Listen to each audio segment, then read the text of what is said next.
One of the last World War II codebreakers who deciphered enemy messages at Bletchley Park has died. Charlotte Webb, who was known as Betty, was 101 years of age. Phil McCann has this report. As an 18-year-old, during the war, Betty Webb told friends that she was working in a boring secretarial job.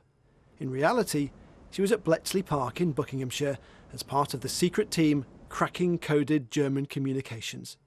As a child, her mother had taught her to speak German. I was taken into the mansion to read the Official Secrets Act, which, as you can imagine, is a fairly formidable document. And I realised that from then on, there was no way that I was going to be able to tell even my parents where I was and what I was doing until 1975. I remember it being very friendly. We were all doing a job which we knew had to be done, but we were all very much in the dark. Many historians believe the conflict would have lasted longer and its outcome could have been uncertain if it wasn't for the work of Betty and her colleagues here. And Betty was sought after. When the war ended in Europe, she went to the Pentagon, where she transcribed decoded Japanese messages.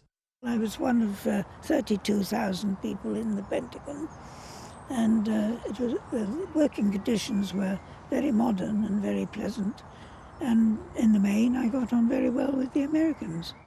In peacetime, Betty wrote memoirs and worked as a school secretary in Shropshire, where the head teacher had also been at Bletchley. But later, the awards came, with an MBE, and France's highest honour, the Légion d'honneur. Gosh, look at this. And 2 years ago, there was an invite to the King's coronation. Today, the Women's Royal Army Corps Association said Betty Webb had inspired women in the army for decades. Betty Webb, who has died at the age of 101.